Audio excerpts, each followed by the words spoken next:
So now we're going to talk about a topic which is often asked of people like me, and I'm going to introduce you to someone who actually specializes in that, and that's the topic of finances.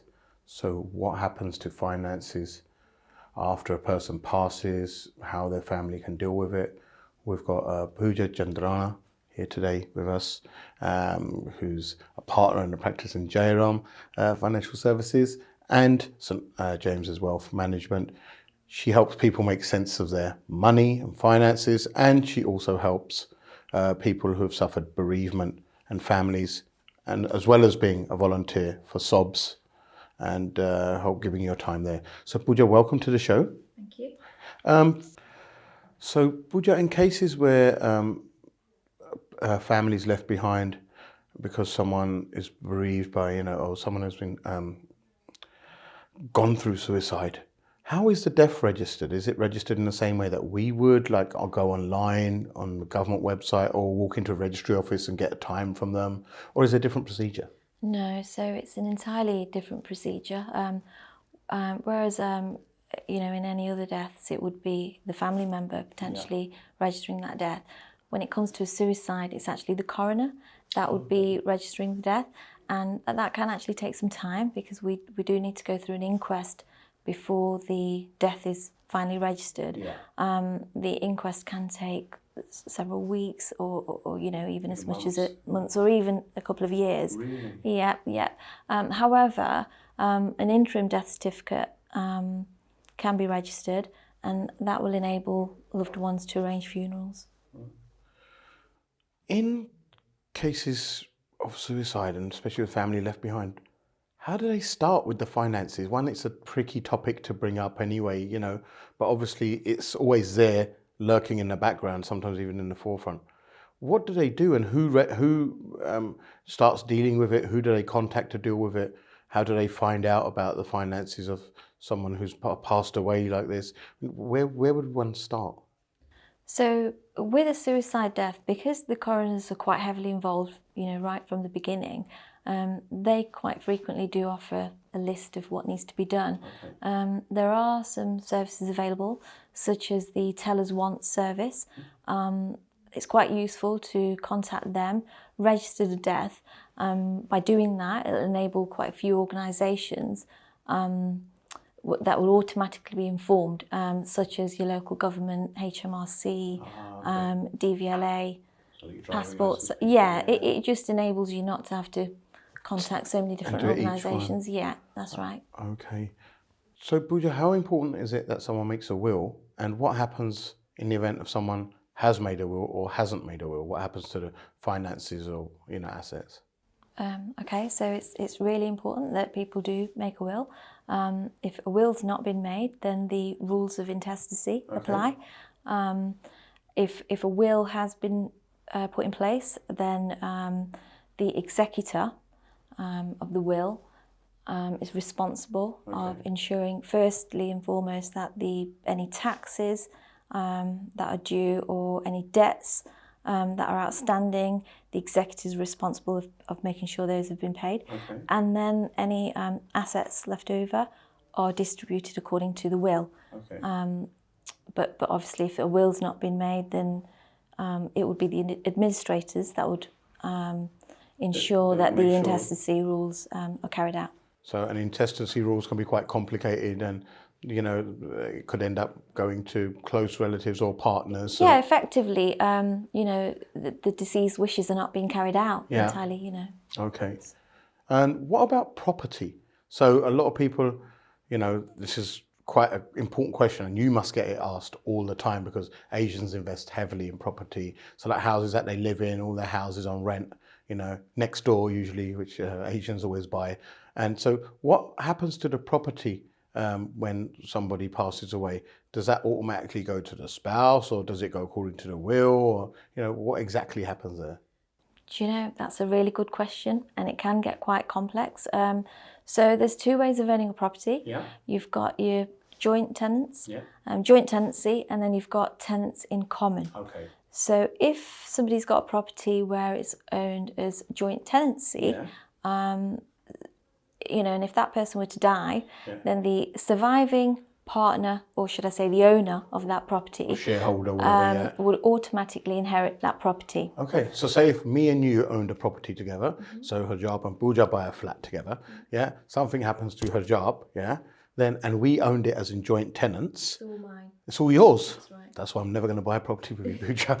all So mine. that's the first thing. Yeah. So despite the fact that I might be married or and I have kids, it's all mine. It's still all yours, yeah? It's all mine, yes. Damn. Right. Okay. And what happens in a tenancy in common? Tenants in common.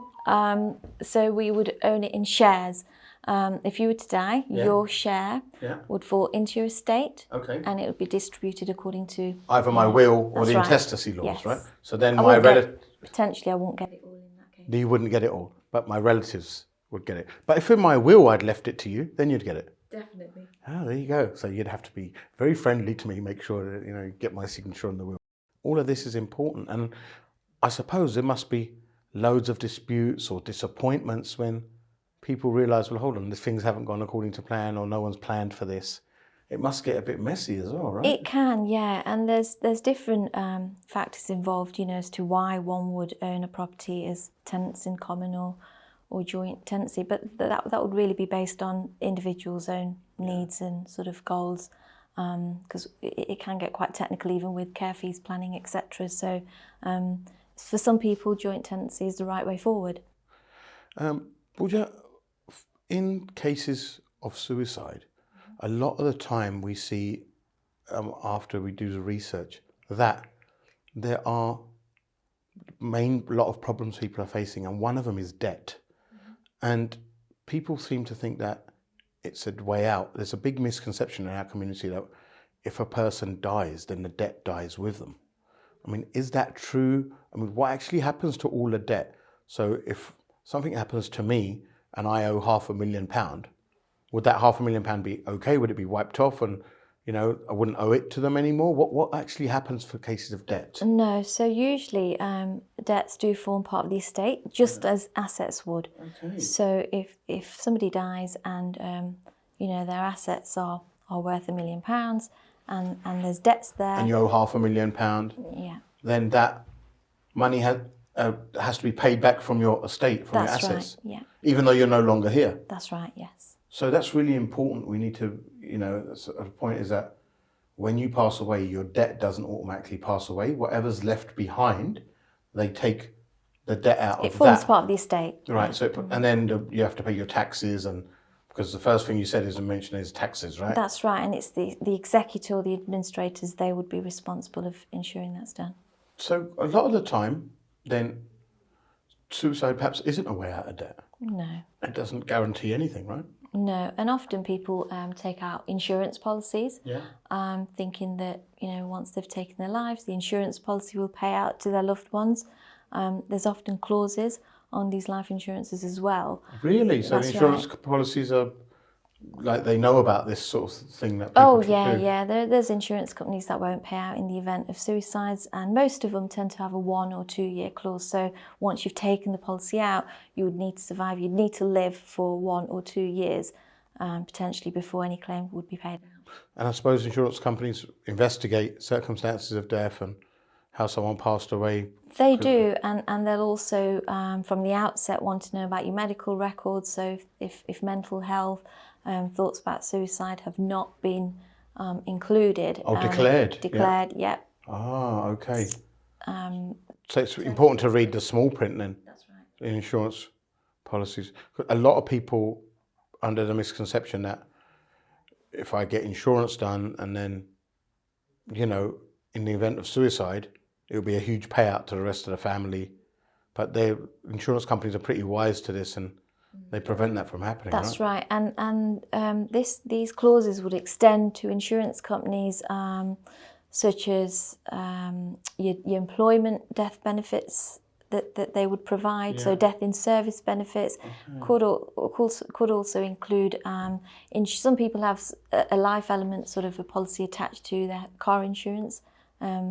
Again, that would apply there as well. Right. And often people take out life insurance specifically to pay off the mortgage. And again, these clauses would extend to those types of policies too. Right. So please, if you think that, if you're thinking suicide might be a way out of debt, or that's not the case, we've already heard, look, your debt gets put into your estate, and if your estate is worth more than your debt will come out, and then the remainder will be distributed.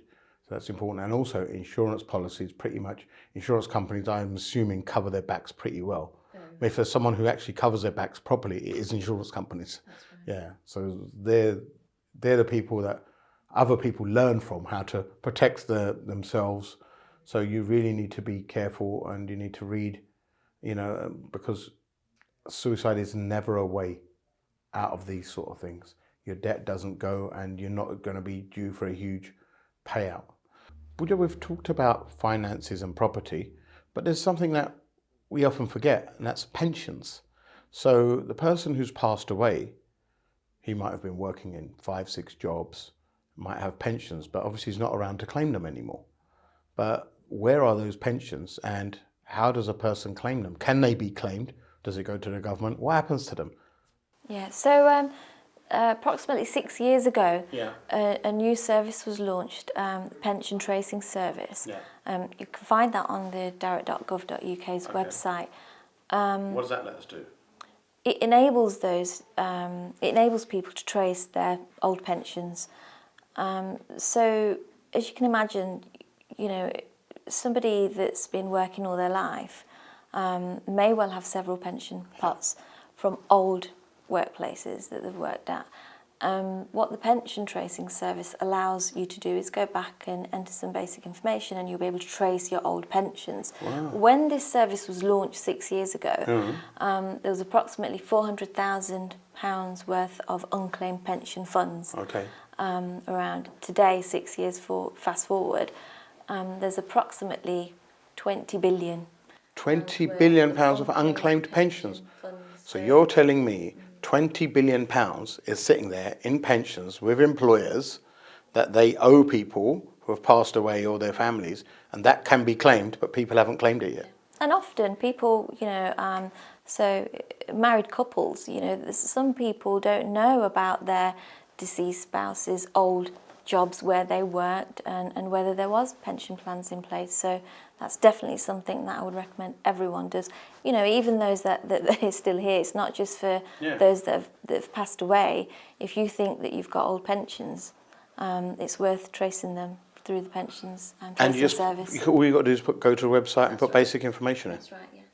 Okay, that's amazing. That's a valuable bit of information. So please, if you're someone who's passed away, or if you're elderly and you think your pension details, or you're owed a pension from where you work, then you can trace it and see if you're entitled to any, because there's 20 billion pounds worth of unclaimed pensions. That doesn't mean if you've never worked in your life, you put a claim in for 20 billion, because I don't think you're going to get that. So, but you'll get what you're owed under that, right? That's right, yeah. Brilliant. Pooja, thank you very much for coming here, and thank you for enlightening us. It's a very important topic. I know it's something that people probably don't want to talk about straight away after a bereavement, or they don't want to be seen as labelled as money grabbing, or people are like, oh, all you're asking about is money, and your relatives passed away literally in a day, and after that, and all you're worried about is a house or property. But it's important to know, and more importantly for the person who perhaps is getting elderly, or is not feeling well, or have got health issues, then it's important for them to know all of this planning and have that in place. So thank you for coming and explaining it to us. You're welcome. Thank you for having me. No problem at all. Thank you.